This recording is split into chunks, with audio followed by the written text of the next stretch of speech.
السلام علیکم ورحمۃ اللہ وبرکاتہ۔ اعوذ باللہ من الشیطان الرجیم، بسم اللہ الرحمن الرحیم۔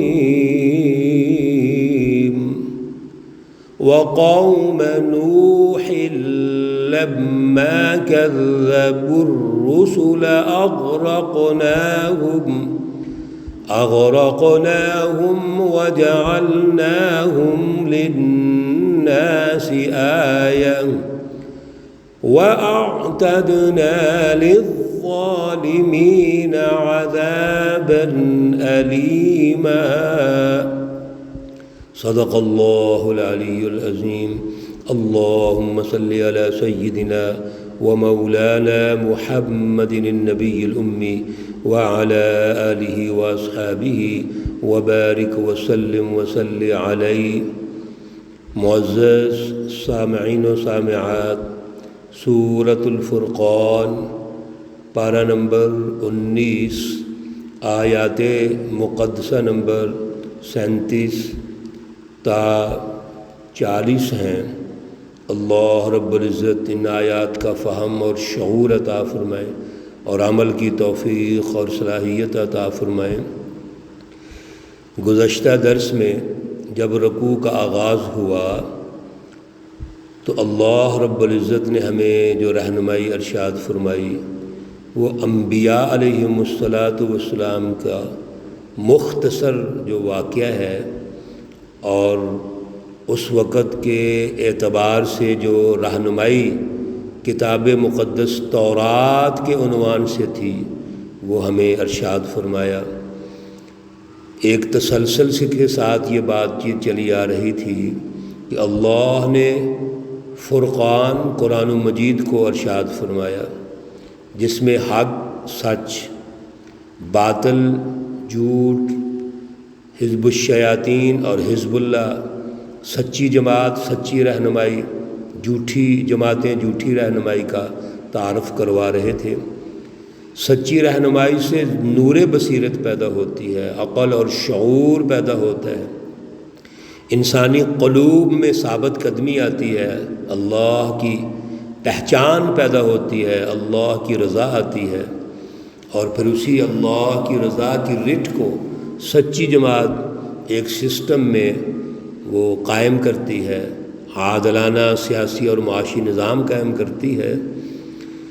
یہی تعارف اللہ رب العزت تاریخی طور پر ہمیں انبیاء علیہم السلام کا کروا رہے ہیں۔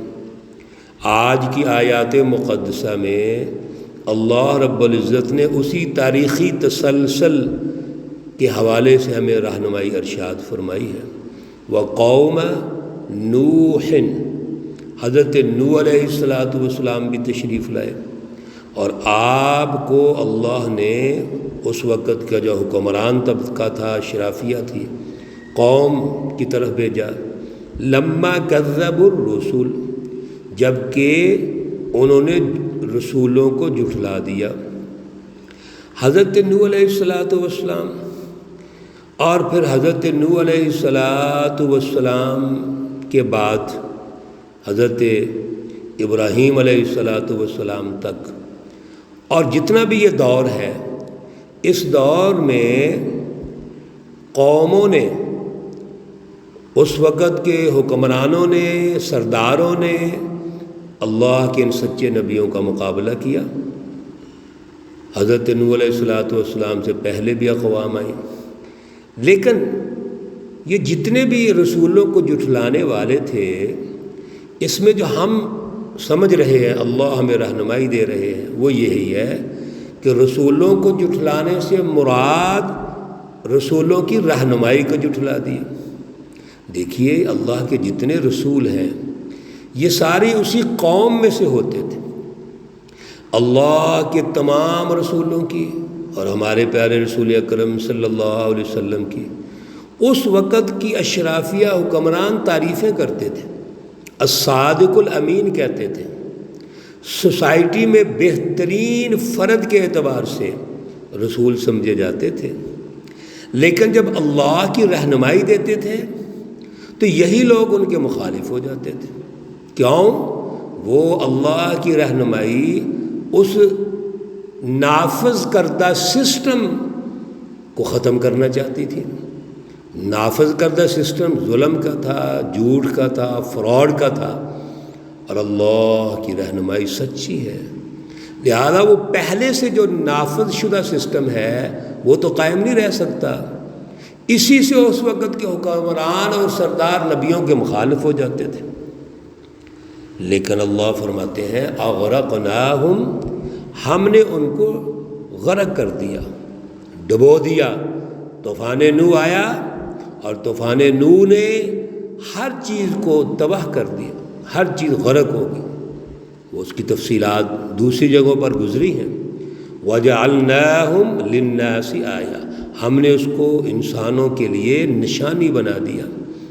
اصل میں انسانیت کو، بعد والی انسانیت کو، پہلی چیزوں کو عبرت اور سبق سمجھنا چاہیے، نشانی سمجھنا چاہیے۔ ہم ہیں، آج ہم قرآن کا مطالعہ کرتے ہیں تو میں حیران ہوتا ہوں، ہم سمجھتے ہیں کہ شاید پہلی قوموں کے لیے یہ چیزیں بیان ہوئی ہیں۔ نہیں بھائی، پہلی قوموں کا تاریخی تسلسل اللہ نے جو بیان کیا ہے وہ ہماری رہنمائی کے لیے ہے۔ ہم نے ہدایت حاصل کر کے آج کے دور میں اپنی ذہنی قلبی صلاحیتیں اس کے مطابق کرنی ہیں، اللہ کی رٹ کو قائم کرنا ہے اور اپنے سسٹم اس کے مطابق تشکیل دینے ہیں۔ وَأَعْتَدْنَا لِلظَّالِمِينَ عَذَابًا أَلِيمًا، اللہ رب العزت کی ان نشانیوں پر جب ہم غور و فکر نہیں کرتے، ہم ظالمانہ سسٹموں کی حمایت کرتے ہیں، ہم کمپرومائز زندگی گزارتے ہیں، تو اللہ فرماتے ہیں کہ ہم نے تیار کیا ہے ظالموں کے لیے دردناک عذاب۔ یہ دردناک عذاب جب دنیا کا ہم دیکھتے ہیں تو یہ مہنگائی کی شکل میں آتا ہے، غربت کی شکل میں آتا ہے، بے روزگاری کی شکل میں آتا ہے، معاشی اور سیاسی بدحالی کی شکل میں ہوتا ہے، غلامی کی شکل میں ہوتا ہے، دوسری بڑی طاقتور اقوام کی غلامی، یہ سب سے بڑا دردناک عذاب ہوتا ہے۔ جو قوم غلام ہے اس کی اپنی کیا سوچ ہوگی، اس کی اپنی کیا رائے ہوگی، اس لیے یہ بہت بڑا عذاب ہوتا ہے۔ وَعَادًا وَثَمُودًا وَأَصْحَابَ الرَّسِّ، تین اور اقوام کا اللہ نے ذکر کیا، قوم عاد، قوم سمود اور اصحاب الرس۔ قوم عاد اور قوم سمود کی طرف اللہ رب العزت نے حضرت ہود اور حضرت صالح علیہ السلام کو مبعوث فرمایا۔ وَأَصْحَابَ الرَّسِّ، اور کنویں والے۔ یہ کنویں والے کون تھے؟ تاریخی طور پر اس کی تفصیلات کو مفسرین نے بیان نہیں کی، لیکن اتنا ضرور بیان کیا کہ حضرت الامام شاہ ولی اللہ رحمۃ اللہ علیہ نے بھی لکھا ہے کہ ایک امت تھی جس نے اپنے رسول کو کنویں میں بند کر دیا اور پھر ان پر اللہ کا عذاب آیا تھا۔ وَقُرُونًا بَيْنَ ذَلِكَ كَثِيرًا، اس کے درمیان اور بھی بہت ساری بستیاں، جماعتیں تھیں، لوگ تھے، قومیں تھیں جن کو تباہ کر دیا گیا ہے۔ تو یہ قوم عاد ہو، قوم سمود ہو، اصحاب الرس ہوں، اور اس کے علاوہ اور بہت زیادہ کثیر، بہت زیادہ، اس کا مطلب یہ ہے کہ اس عرصے میں اور بھی بہت ساری اقوام آئی ہیں، اللہ کے نبی تشریف لائے اور انہوں نے اللہ کے نبیوں کو جھٹلایا، انکار کر دیا۔ لیکن جب بھی کبھی اللہ کے نبیوں کو جھٹلایا گیا، ظالمانہ سسٹم قائم کیے گئے یا ظالمانہ سسٹم کی حمایت کی گئی، تو اللہ کے عذاب آئے۔ وَكُلًّا ضَرَبْنَا لَهُ الْأَمْثَالَ، کتنی خوبصورت اللہ کی رہنمائی ہے۔ اللہ فرماتے ہیں یہ سب کچھ جو ہم بیان کر رہے ہیں، مثالیں دے رہے ہیں، یہ ہم مثالیں دے کر آپ کو سنا رہے ہیں، بیان کر رہے ہیں، رہنمائی دے رہے ہیں تاکہ یہاں سے عبرت حاصل کرو۔ وَكُلًّا تَبَّرْنَا تَتْبِيرًا، اور سب کو ہم نے غارت کر دیا، تباہ کر دیا۔ پتہ یہ چلا ہمیں کہ اصل میں ظالمانہ سسٹم کی حمایت کرنا، اس کی ایجنٹی کا کردار کرنا، اعلی کار کا کردار ادا کرنا، ہمیں اس سے بچنا چاہیے۔ جس دور میں بھی ایسا ہوا، اللہ کی تباہی آئی۔ رسول اللہ صلی اللہ علیہ وسلم کے دور میں ہوا اور اللہ کی تباہی آئی۔ اور پہلی تباہی کیا ہوئی؟ غزوہ بدر کے موقع پر اللہ نے اس ظالم طاقت کو شکست دی۔ وہ بڑے بڑے دعوے جو کرنے والے تھے، ابو جہل اور اس کی پارٹی، اللہ رب العزت نے سچی جماعت کے ذریعے سے ان کو شکست دی ہے۔ پھر اللہ ان کو الرٹ کرتے ہیں اور کہتے ہیں کہ آپ تاریخی طور پر جو میری مثالیں ہیں اس پہ غور تو کرو۔ وَلَقَدْ أَتَوْا، اور یہ جو لوگ ہیں یہ آتے جاتے ہیں، عَلَى الْقَرْيَةِ، اس بستی پر، الَّتِي أُمْطِرَتْ مَطَرَ السَّوْءِ، جن پر بری بارش نازل ہوئی، پتھروں کی بارش نازل ہوئی۔ یہ جب بھی سفر کرتے ہیں تو راستے میں وہ بستیاں آتی ہیں جو اللہ نے تباہ کی ہیں۔ حضرت لوط علیہ السلام کو قوم نے ٹھکرایا، بستیاں کھنڈرات بن گئی۔ یہ مکہ والے جب جاتے ہیں شام کے سفر میں تو راستے میں وہ بستی آتی ہے تو وہاں سے گزرتے ہیں اور اللہ نے پتھروں کی بارش نازل کی۔ اس کو مطر السوء کہتے ہیں۔ دوسری مطر الحسن بھی ہے، جو اللہ کی بارش ہوتی ہے اور جس سے کھیتی باڑی کو سیلاب ہوتے ہیں، کھیتی باڑی کو سیراب کیا جاتا ہے، زمینوں کو سیراب کیا جاتا ہے، وہاں سے اللہ اناج اور اپنا دیگر رزق پیدا کرتے ہیں، وہ مطر الحسن ہوتی ہے۔ افلم یکونوا یرونہا، کیا وہ دیکھتے نہیں ہیں اپنی آنکھوں سے کہ کس طریقے سے اللہ کا عذاب آیا اور بستیاں تباہ ہوئیں؟ ہاں، اللہ نے خود ہی جواب دیا، بل کانوا لا یرجون نشورا، اصل میں وہ ان تاریخی دلائل پر، تاریخی مثالوں پر اس لیے غور نہیں کرتے کہ ان کو دوبارہ اٹھنے پر امید ہی نہیں ہے، ان کا عقیدہ آخرت ہی نہیں، یعنی احتساب پر، جواب طلبی پر ان کا عقیدہ ہی نہیں ہے کہ کل کو اللہ نے ہم سے پوچھنا ہے، ہم سے جواب طلبی ہوگی۔ ہم دنیا میں آئے کس لیے آئے؟ میرے عزیزو، آج ہم نے بھی غور و فکر کرنا ہے، ہم دنیا میں آئے کس لیے آئے؟ اور پھر یہ کلام مقدس کے جو دروس ہم سن رہے ہیں، اللہ کی رہنمائی کو الحمدللہ ہم سن رہے ہیں، تو ہم نے غور و فکر کرنا ہے۔ یہ زندگی بیکار نہیں جانی چاہیے، جتنی گزر گئی اللہ سے معذرت کرنی ہے، توبہ کرنی ہے۔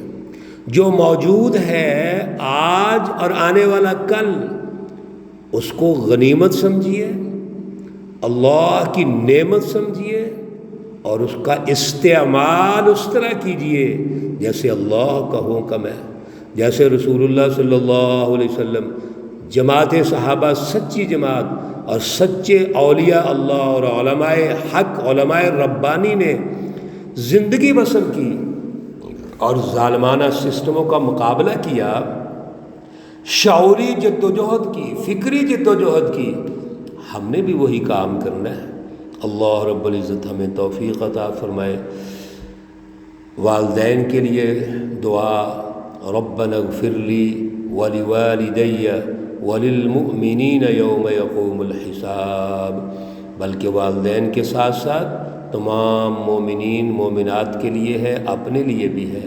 ربنا اغفر لی ولوالدی وللمؤمنین یوم یقوم الحساب، رب ارحمہما کما ربیانی صغیرا۔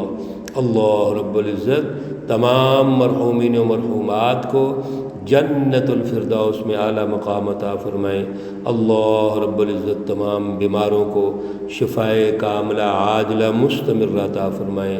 ربنا تقبل منا انک انت السمیع العلیم وتب علینا انک انت التواب الرحیم، وصلی اللہ تعالی علی النبی الأمی محمد وعلى آلہ واصحابہ اجمعین برحمتک یا ارحم الراحمین۔ السلام علیکم ورحمۃ اللہ وبرکاتہ۔